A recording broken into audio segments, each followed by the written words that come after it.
نیکی عشق کا قرب اور گناہ اس سے دوری ہے، جنت عشق کا شوق اور دوزخ اس کا ذوق ہے، اس کا مقام و مرتبہ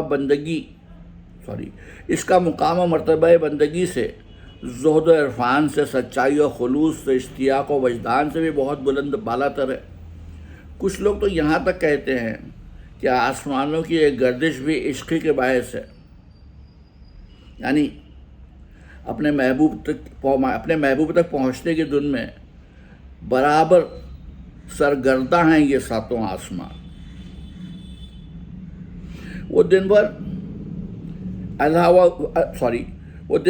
اللہ وزاری کرتے، راتوں کو جاگتے، ان کی جبین نیاز ہر وقت بارگاہ الہی میں جھکی رہتی، ہمیشہ شراب شوق سے سرشار رہتے۔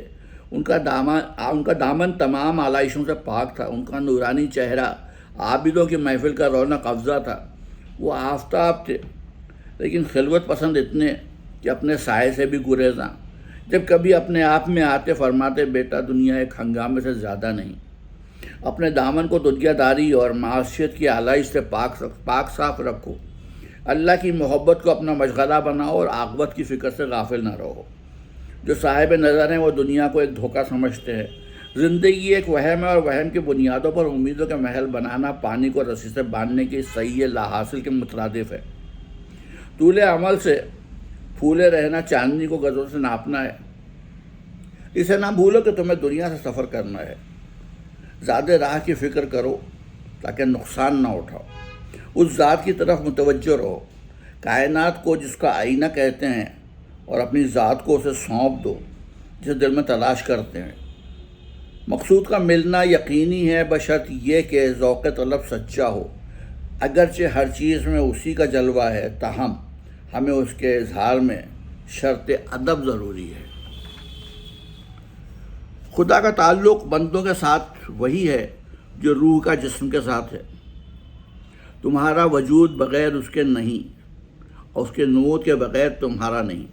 یہ کائنات ظہور میں آنے سے پہلے عین ذات تھی اور نمود سوری کے بعد وہی ذات عین کائنات ہے۔ وہ درویش اور درویش پرست تھے، شکستہ دل اور شکستگی کے مشتاق، متواضع، بھری مجلس میں تنہا، وسیع مشرب، فقیر کامل اور منکسر مزاج۔ کبھی پیار سے مجھے گود میں لے لیتے تو میرا رنگ دیکھ کر فرماتے، اے سرمایہ جہاں، یہ کیسی آگ لگی جو تیرے دل میں سلگ رہی ہے، یہ کیسی جلن ہے جو تیری جان کے ساتھ ہے۔ اس پر میں ہنستا اور وہ روتے جاتے، افسوس کہ میں نے زندگی میں ان کا مقام تک نہ پہچانا۔ وہ ایسے انسان تھے کہ اپنے حال میں گم تھے، کبھی کسی کے لیے بار خاطر نہ بنے۔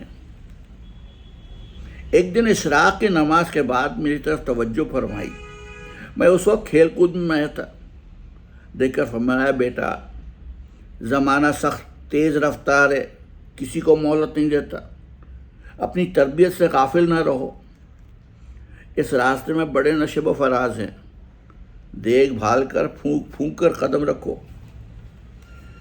یہ بھی کوئی کھیل ہے جو کھیلتے ہو؟ کیسا نازیبا کام کرتے ہو؟ اس سے لو لگاؤ جس کے خرام ناز پر کائنات نچھاور ہو، جس کی ایک ایک ادا پر ہزار دل و جانیں قربان ہوں، اور اس شاہد گل پر بلبل بن کر فدا رہو جو سدا بہار ہے۔ آسماں کسی کے لیے اپنی چال نہیں بدلتا، جو کرنا ہے جلد کر لو، زندگی کی مہلت غنیمت سمجھو اور اپنی حقیقت کی تلاش کرو۔ ان کے متبرک صورت باطن کا آئینہ تھی، وہ اس عالم اجسام میں ایسے بزرگ تھے جنہوں نے عنان اختیار کبھی ہاتھوں سے نہیں جانے دی، اتنے پرہیزگار کہ کسی نامحرم نے کبھی ان کے ہاتھ پاؤں نہیں دیکھے، اگر آپ انہیں دیکھتے تو کہتے کہ کوئی فرشتہ آدمی کے روپ میں آ گیا۔ اور ایسی خوبی سے انہوں نے بھی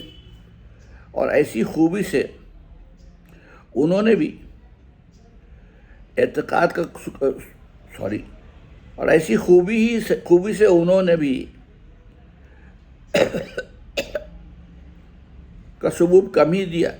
اخلاق حمیدہ، اوصاف ستودہ، طبع مشکل پسند اور دل دردمند رکھتے تھے، آنکھیں نم اور ہر وقت ایک کیفیت سے طاری رہتی تھی۔ لاہور کا سفر۔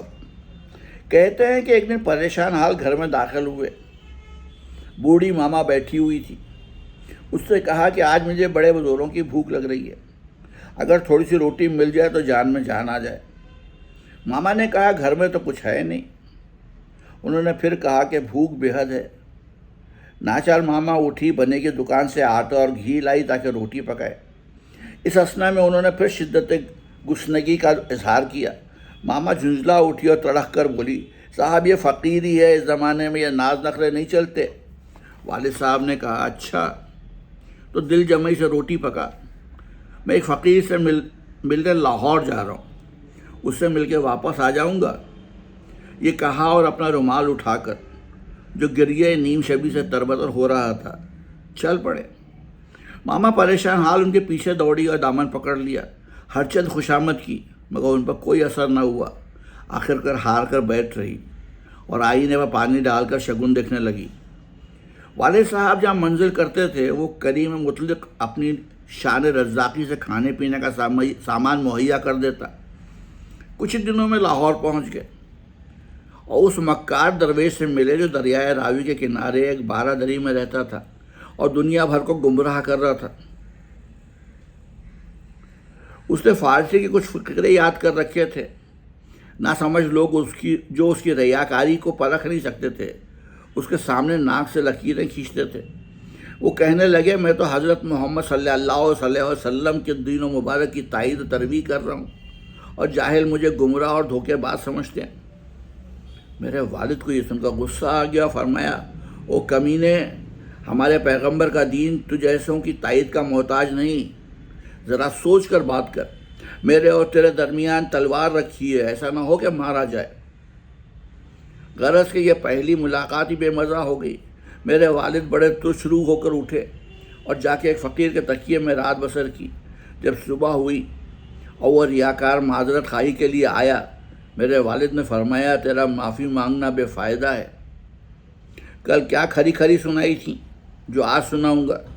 جب تیری روح سیاہی کا پردہ چاک ہو گیا تو اب معذرت کیسی، جا کہیں اور اپنا منہ کالا کر، ایسا نہ ہو کہ ہر جگہ بدنام و رسوا ہو جائے۔ اس پر وہ شرم سے پانی پانی ہو گیا مگر بڑی حد تک اس کی اصلاح بھی ہو گئی۔ یوں یہ صحبت بے مزہ ختم ہوئی۔ لاہور سے واپسی۔ یکایک والد صاحب کو لاہور سے واپسی کا خیال پیدا ہوا۔ اگرچہ کچھ زیادہ راہ پاس نہیں تھا، تاہم محض اللہ کے بھروسے چل پڑے اور 10-12 دن کی مسافت طے کر کے دلی پہنچ گئے۔ یہاں شیخ عبدالعزیز عزت کے بیٹے قمر الدین خان کے مکان پر قیام کیا، جو صوبے کے دیوان تھے اور جن سے کچھ قرابت کا تعلق بھی تھا۔ شہر کے لوگ جوق در جوق ان سے نیاز حاصل کرنے کے لیے آئے اور بڑی تعظیم و تکریم کی۔ بہتوں نے اس درویش خدا مست کے ہاتھوں پر بیعت ارابت بھی کی۔ درویش خدا مست کے ہاتھوں پر بیعت ارادت بھی کی۔ ان کی نگاہ کے زیر اثر بہت لوگ فیض یاب ہوئے۔ ان کے وضو کا پانی بطور تبرک لے جاتے اور مریضوں کو پلاتے۔ اللہ کے فضل سے بیمار صحت یاب بھی ہو جاتے۔ وہ اتنا روتے تھے کہ ہچکی بن جاتی تھی، جو ان کے دل سے نکلتی آسمانوں کا جگر چیر جاتی۔ شہر بھر میں غلغلہ مچ گیا کہ ایک درویش کامل یہاں آیا ہوا ہے۔ عمرہ نے بھی ملاقات کی آرزو ظاہر کی مگر انہوں نے قبول نہ کیا اور فرمایا میں فقیر ہوں، آپ امیر، میرا آپ کا کیا تعلق۔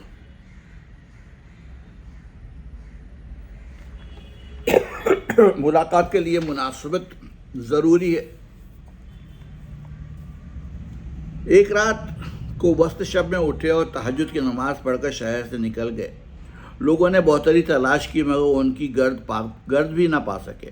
2-3 دن میں اکبر آباد سے 3 منزل اس طرف بیانہ میں وارد ہوئے، جو سادات اور شرفا کی قدیم بستی ہے، اور یہاں ایک مسجد میں قیام فرمایا۔ سید امان اللہ۔ بیانہ میں ایک نوجوان سید زادہ نہایت حسین اور خوشرو نظر سے گزرا۔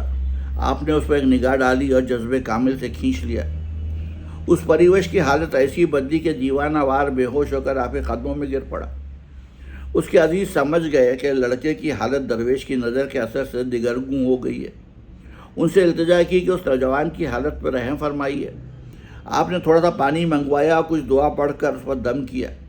جیسے ہی پانی حلق سے نیچے اترا وہ لڑکا ہوش میں آ گیا اور نہایت ادب سے دو زانو ہو کر بیٹھ گیا اور عرض کی، اگر آپ کچھ دن میرے مہمان رہیں تو عین بندہ نوازی ہوگی، ورنہ یہ تو میں جانتا ہوں کہ جس عالم میں آپ ہیں وہاں ناز کا گزر بھی نہیں، بے نیازی ہی بے نیازی ہے۔ والد صاحب نے فرمایا کہ دوستی کی راہ سے دعوت قبول کرنے میں کوئی مذائقہ نہیں، لیکن میں پابند رکاب ہوں، کل یہاں سے روانگی کا عزم ہے۔ حاضر نے کہا، ہم آپ کی مرضی کے تابع ہیں، اصرار کرنا بے ادبی ہوگی، لیکن اتنا ضرور ہے کہ اگر آپ اس لڑکے کے گھر تشریف لے چلیں اور کچھ تناول فرمائیں تو آپ کی عنایت سے بعید نہ ہوگا۔ چونکہ شہر کے عمائد و اکابر کی درخواست کا پاس تھا، فرمایا اچھا منظور ہے، لیکن فقیر کا دل کبھی شاد رہتا ہے کبھی ملول، کوئی ہمارے حال سے تعارض نہ کرے۔ لوگوں نے کہا، ہماری کیا مجال ہے اور کسے یہ گوارا ہوگا کہ حضور کے خلاف مزاج کوئی بات ظہور میں آئے اور یہ سعادت شقاوت میں بدل جائے۔ غرض والد صاحب ان لوگوں کے ساتھ اس لڑکے کے گھر تشریف لے گئے اور وہاں کچھ تناول فرمایا۔ شادی کی مذمت۔ اتفاق سے اسی رات کو اس لڑکے کی شادی تھی۔ تھوڑی رات گئے وہ لڑکا کچھ لوگوں کو ساتھ لے کر خدمت میں حاضر ہوا اور عرض کی کہ حضور بھی قدم رنجہ فرما کر محفل شادی کی رونق افزائی کریں تو ہمارے لیے فخر کا مقام ہوگا۔ فرمایا مبارک ہو، مگر افسوس کہ شادی خدا پرستی کی راہ میں حائل ہو جاتی ہے، آدمی اس معاملے میں مجبور ہے۔ میں بھی ابتدائی جوانی میں شراب آئے سرشار تھا، آخرکار سوائے خمار کے جو تکلیف دہ ہے اور کچھ نہ حاصل ہوا۔ جب خدائے بزرگ نے مجھے اس گرفتاری سے نجات دی تو پھر میں نے اپنے تئیں مضبوط اور مستحکم بنایا اور شمع وار ایک پاؤں پر جلنے لگا۔ اب تو ایک راکھ کے ڈھیر سے زیادہ نہیں ہوں۔ دل ہی نہیں رہا کہ ہوس پیدا ہو، نہ وہ دماغ کہ لہو و لعاب کی طرف مائل ہو۔ جشن شادی کی ان رسموں سے جو تمہارے ساتھ ہیں، خیال ہوتا ہے کہ تم کیسے غزالی رانہ ہو۔ حیرت ہے کہ رم نہیں کرتے اور اس جان سے نکل نہیں بھاگتے۔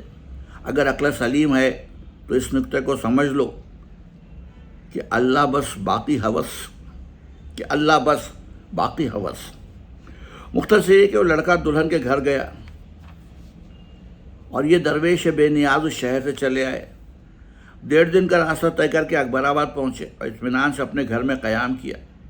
جب اس حسین نوجوان کو معلوم ہوا کہ درویش شہر چھوڑ کر جا چکے ہیں تو بیوی کو مکان پر چھوڑا، خود پانی تک نہ پیا اور اسی وقت گرتا پڑتا آنسو بہاتا ان کی تلاش میں جنگل کی طرف چل دیا۔ جو کوئی راستے میں ملتا اسے درویش کا پتہ اور نشان پوچھتا، کبھی ادھر دوڑتا کبھی ادھر، کوئی راہ بھر ان کا پتہ بتانے والا نہ ملا۔ مایوس ہو کر اس نے ایک آہ جگر خراش بلند کی اور کہا، اے میرے خضر، میں نادان پریشان و سرگردہ ہوں، آئیے اور میری رہنمائی فرمائیے۔ اگر اس مصیبت میں میری دستگیری فرمائے تو میں سمجھوں کہ مجھے بڑا خزانہ مل گیا۔ وہ دامن جسے میں پھولوں سے بھرا کرتا تھا آج چاک ہے۔ جو سر کبھی تکیے ناز پر رکھا ہوا تھا اب اس پر خاک پڑی ہے۔ میرے اوپر رحم کیجیے کہ اب تو پاؤں بھی چلنے سے رہے۔ کرم کیجیے کہ سوائے آوارگی کے اب اس ویران میں میرا کوئی ساتھی نہیں رہا۔ آپ خورشید ہیں، اپنے حقیر ذرے پر بھی روشنی ڈالیے۔ آخر یہ کیا ہوا کہ آسودگی نے مجھ سے منہ موڑ لیا، اور کیا ہوا کہ آوارگی اور سراسمیگی مجھ پر سوار ہے۔ کبھی کہتا بگولے کی طرح وحشت آمادہ ہوں، شاید آپ نے مجھے فراموش کر دیا ہے۔ ہرچند مجھے اپنی نارسائی کا یقین ہے، لیکن محض آپ کے کرم کی آس لگائے دشت و کوسال میں آوارہ پھر رہا ہوں۔ وہ رخسار جو گلے تر سے مشابہ تھے دھوپ کی تمازت سے تونس گئے۔ وہ آنکھیں جن سے ہرن شرماتے تھے اب سفید ہو گئی ہیں۔ آپ آفتاب ہیں اور میں سایہ افتاد، آپ سوار ہیں اور میں پیادہ۔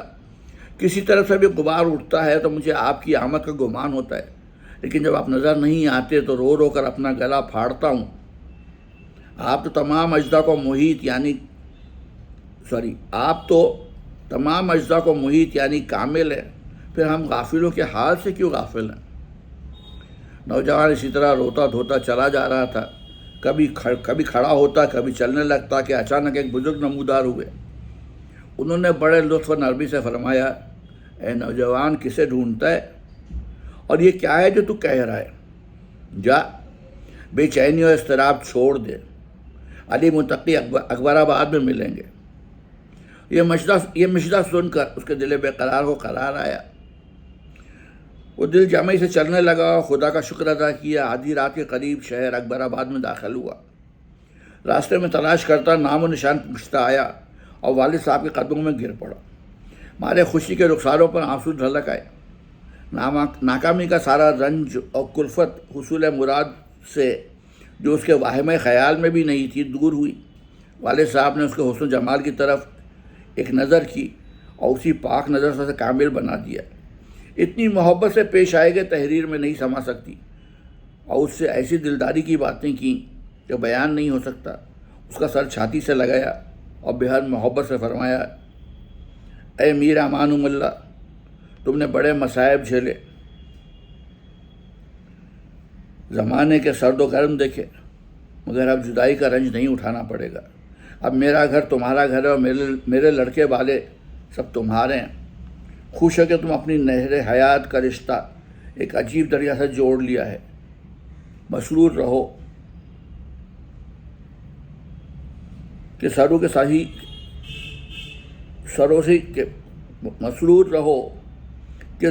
کے سرو کے مانند تم نے اپنا دامن سب سے جھاڑ لیا۔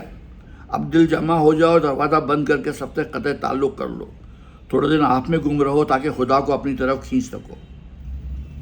غرض کہ وہ سید زادے دل جمعی کے ساتھ رہنے لگے۔ میرے والد انہیں برادر عزیز کہہ کر پکارتے۔ وہ بھی صبح و شام درویش کی خدمت میں حاضر ہوتے اور کسب کمال کرتے۔ والد ایک لمحے کے لیے بھی ان کی دلجوئی سے غافل نہ رہتے۔ ہر روز مقامات درویشی کا ایک نیا باب ان پر کھول دیتے۔ تھوڑی ہی مدت میں یہ درویش کامل ہو گئے۔ یہاں تک نوبت پہنچی کہ پلک جھپکاتے تو ہزارہ عجائب حاضر ہوتے، اور ذرا ارادہ کرتے تو کرامت نمایاں ہو جاتی۔ جب ان کے دوست احباب تک یہ خبر پہنچی، وہ وطن سے بڑے اشتیاق کے ساتھ آئے۔ ان کی بیوی دق کے مرض میں گرفتار ہو گئیں اور کچھ دنوں بعد اس دنیا سے چل بسیں۔ القصہ ان کی درویشی کا چرچا ہوا اور عقیدت مندوں کا ہجوم رہنے لگا تو انہوں نے لوگوں سے ملاقات کرنے میں مصلحت نہ دیکھی اور گوشہ گیر ہو گئے۔ جب اسی حالت میں 1 سال بیت گیا تو والد صاحب نے کہلا بھیجا کہ اب دنیا والوں کے لیے اپنے فیض کا دروازہ کھول دینا چاہیے۔ ایک شام کو اپنے حجرے سے باہر نکلے اس انداز سے کہ فرشتوں کو رشک آئے۔ درویش میرے والد کو سلام کیا اور قدموں پہ گر گئے۔ والد صاحب نے فرمایا، بڑے باہمت مرد ہو اور تم نے یہ بہت بڑا کام انجام دیا ہے۔ ہوس اور نفس دونوں انسان کے دشمن ہیں۔ ہوس اور نفس دونوں انسان کے دشمن ہیں۔ ہوس انسان کو کتے کی طرح سرگرداں رکھتی ہے اور نفس اسے مغرور اور سرکش بنا دیتا ہے۔ تم نے قناعت کا پتھر پیٹ سے باندھ کر نفس کو زیر کر لیا ہے۔ میں ان دنوں 7 سال کا تھا۔ انہوں نے مجھے اپنے سے مانوس کر لیا اور گود لے لیا تھا، یعنی مجھے میرے ماں باپ کے ساتھ نہ چھوڑتے تھے اور اپنا فرزند بنا لیا تھا۔ ایک لمحے کے لیے مجھے اپنے پاس سے جدا نہ کرتا، بڑے لاڈ پیار سے میری پرورش کرتے تھے۔ چنانچہ میں دن رات ان کے ساتھ رہتا اور ان سے قرآن شریف پڑھتا تھا۔ ایک دن وہ جمعہ کی بازار کی سیر کو گئے تھے۔ وہاں ان کی نظر ایک روغن فروش کے لڑکے پر پڑی جو ایک دولت مند جوان تھا۔ یہ اس کی محبت میں دل کھو بیٹھے اور بے قابو ہو گئے، اور جب اس لڑکے کی جانب سے التفات نہ پایا تو دل کی بے قراری اور بڑھی۔ ہر چند یہ کوشش کرتے تھے مگر دل پر بس نہ چلتا تھا۔ نوکر کے کندھوں پر ہاتھ رکھ کر زمین پر قدم رکھتے تھے، تب کہیں راستہ چلتے تھے۔ اپنے دل سے کہتے، اے عزیز، ایسا کوئی کھیل بھی کھیلتا ہے جو تو نے کھیل کر اپنے تئیں کوچہ و بازار میں رسوا کرایا؟ تو ضبط و استقامات کا وہ عالم، یا یہ بے اختیاری و بے قراری؟ دل ایسی چیز تو نہ تھی کہ ایک بازاری لونڈے پر نشاور کر دی جائے اب پیر و مرشد کی توجہ کے سوا چارہ نہیں، جو کچھ بھی ہو ان کی خدمت میں جا کر بیٹھتا ہوں۔ چنانچہ اسی حال تباہ سے آنکھوں میں اشک اور لبوں پر آہوں لیے اور مغرب کی نماز کے قریب نوکر کندھوں پر ہاتھ رکھ کر درویش کی خدمت میں آئے۔ حاضرین نے تعظیم کی، درویش نے اشارہ کیا، انہیں صدر میں جگہ دی گئی تو والد نے کہا، ارے بھائی کہاں تھے؟ آج بڑی دیر میں صورت دکھائی۔ انہوں نے عرض کیا، جمعہ بازار کی سیر کرنے گیا تھا۔ فرمایا، یہ کیا کیا تم نے؟ جاؤ اب اپنے حجرے سے 8 دن 8 رات تک باہر نہ نکلنا اور اس داستان کا ہرگز اعادہ نہ کرنا۔ اللہ تعالیٰ کریم ہے، شاید اس لڑکے کو پہنچا دے اور تمہاری لاج رکھ لے۔ اتفاق دیکھیے، ابھی 1 ہفتہ بھی نہ ہوا تھا کہ شام کے وقت 14ویں کا چاند اپنے گھر سے نکلا اور سراسیمہ و بےتاب سا دکان پر بیٹھ گیا۔ دکان کا دلال بھی وہی کھڑا تھا۔ اس نے پوچھا، کیا بات ہے؟ آج تمہارا رنگ ہی بدلا ہوا ہے اور بہت بے چین نظر آتے ہو۔ لڑکے نے کہا، کیا بتاؤں، جو دل پر گزر رہی ہے زبان تک نہیں لا سکتا، مگر تجھے ہمدرد سمجھ کر بتا دینے میں مذائقہ نہیں۔ آج 6واں دن ہے۔ ایک درویش اس راستے سے گزرے تھے، ان کی نگاہ میری رعنائی پر پڑی۔ کچھ دیر وارفتگی کے عالم میں کھڑے رہے۔ میں نے غرور و تمکنت سے ان کی جانب التفات نہ کیا تو ناچار وہ جلے دل سے ایک ٹھنڈی آہ بھر کر چلے گئے۔ وہ دن تھا اور آج کا دن ہے، ان کی صورت میری نظروں کے سامنے سے جدا نہیں ہوتی، نہ دل سے ان کا خیال جاتا ہے۔ سوتے جاگتے انہی کا تصور اور انہی کی یاد ہے۔ کیا کروں؟ دل کو کیسے بہلاؤں؟ ان کا نام کس سے پوچھوں؟ پتہ کہاں دریافت کروں؟ راستہ کیسے طے کروں؟ اپنا غم کس سے کہوں؟ دلال نے کہا، وہ تو بہت مشہور بزرگ ہے، نہایت منکسر مزاج، ایک خلق ان کے آستانے پر ماتھا ٹیکتی ہے، ایک عالم ان کا مرید ہے۔ وہ سید علی متقی کے چھوٹے بھائی ہیں، جو درویشی و بزرگی میں اس آسمان کے نیچے یکا و تنہا اور مشہور آفاق ہے۔ ان کا آستانہ جس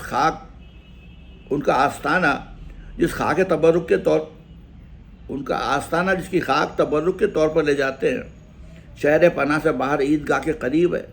تم میرے ساتھ آؤ اور غم سے چھٹکارا پاؤ۔ غرض وہ فرد اس لڑکے کو میرے والد کی خدمت میں لایا۔ انہوں نے حقیقت حال سن کر فرمایا، آخر عشق کی بے نیازی نے تغافل کا انتقام لے ہی لیا۔ ایک ملازم کو حکم دیا کہ جا کر برادر عزیز سے کہہ دے کہ آؤ، تمہارا محبوب ڈھونڈتا ہے۔ جب یہ حکم اس خوشخبری کے ساتھ اس جگر خستہ گوشہ نشین کو ملا تو قلب احزان سے دست افشاں وہ پائے کوبہ سے باہر آئے۔ پہلے پیر و مرشد کے قدموں میں سر نیاز پابوسی کے لیے جھکایا، پھر دست شوق لڑکے کی جانب بغلگیر ہونے کے لیے بڑھایا، یعنی دل کی خواہش کے مطابق اپنے سینے سے لگایا اور اپنی تمنا کے موافق اس نخل مراد کو دیکھا۔ والد نے دونوں کو اجازت دی کہ علیحدہ بیٹھ کر بات چیت کر لیں۔ جب باتیں چھڑیں تو درویش میر امان اللہ نے کہا، اے جوان رانا، میں فقیر ہوں اور بے مدعا دل رکھتا ہوں، مجھے اپنی زلف اسیر نہ سمجھنا۔ خدا ہی جانتا ہے یہ دل کہاں پھنسا ہوا ہے اور یہ سراپا خواہش جان کس کی آرزو مند ہے۔ خبردار تم مغرور نہ ہونا اور ناز نخرے نہ کرنا، ایسا نہ ہو کہ افسوس کرے۔ درویش لوگ اگرچہ دائرۂ آسمان سے باہر ہیں، لیکن انہیں بھی ایک حال میں نہیں چھوڑا جاتا۔ اچھا اب جاؤ، تم نے بہت رنج اٹھایا ہوگا۔ لڑکے نے کہا، میں نے رنج تو اٹھایا ہے مگر گنج پا لیا ہے۔ اب میں اس آستانے کی جارو کشی کو فخر سمجھتا ہوں۔ امید ہے آپ مجھے محروم نہ فرمائیں گے اور میرے حال پر عنایت کی نظر رکھیں گے۔ پھر وہ ہر صبح آ کر بیٹھتا اور دل و جان سے خدمت کرتا۔ درویش جگر ریش میر امان اللہ ہفتے میں ایک بار احسان اللہ نامی ایک فقیر سے، جو ایک مرد آزاد تھا، ملاقات کرنے جایا کرتے تھے۔ آگرے میں عیدگاہ کے اس پار ایک محلہ فقیر کا تکیہ تھا۔ وہاں ان کا صاف ستھرا بلند 4 دیواری کا مکان تھا۔ جو کوئی ان کا دروازہ کھٹکھٹاتا اور آواز دیتا تو خود آتے اور جواب دیتے۔ احسان اللہ گھر میں نہیں ہے، جلدی جاؤ، یہ گھر خالی ہے۔ ایک بار میرے چچا نے اسے ملاقات کا ارادہ کیا تو مجھے بھی اپنے ساتھ لے گئے۔ جب دروازے پر پہنچے تو وہی جواب ملا، یعنی احسان اللہ گھر میں نہیں ہے۔ چچا نے کہا اگر احسان اللہ نہیں ہے تو امان اللہ ہے۔ ہنسے اور دروازہ کھول دیا۔ کیا دیکھتا ہوں ایک گٹھے ہوئے متناسب جسم کا جوان ہے، خورشید سوار، جس کی پیشانی سے ہیبت حق نمودار ہے، ایک اہری چادر اوڑھے، لنگی باندھے اور نہایت پر ہیبت سرخ آنکھیں، گویا شیر عشق الہی سے ان کے در پر سویا ہوا ہے۔ مصافحہ ہوا اور پہلو کے سائے میں بیٹھ گئے، ایک دوسرے کی مزاج پرسی کی، فرمانے لگے اے میر امان اللہ، میں نے گوشہ نشینی اس لیے اختیار کی ہے کہ صحبت کے لائق انسان نہیں پائے، تمہیں دل بہت چاہتا ہے، جب تک تم نہیں آتے برابر خیال رہتا ہے۔ اور ہاں یہ بچہ کس کا ہے؟ چچا نے کہا علی متقی کا لڑکا ہے اور میرا گود پالا ہے۔ فرمایا بچہ ابھی کم سن ہے، لیکن ایسا معلوم ہوتا ہے کہ اس کی تربیت ڈھنگ سے ہو گئی تو ایک ہی جسم میں آسمان سے بھی پرے پہنچے گا۔ اس سے کہو درویشوں کی ملاقات کو اپنا معمول بنائے، فقیروں کی صحبت بڑی بابرکت ہوتی ہے۔ پھر پانی میں سوکھی روٹی کا ایک ٹکڑا بھگو کر کھانے کے لیے مجھے دیا۔ میں نے ایسی لذیذ غذا کبھی نہیں کھائی، مجھے اب تک اس کا ذائقہ یاد ہے۔ تو یہ پہلی قسط رکھتے ہیں میر تقی میر کی۔ دوسری قسط میں آپ کو کل سناؤں گا، تب تک کے لیے اجازت دیجیے۔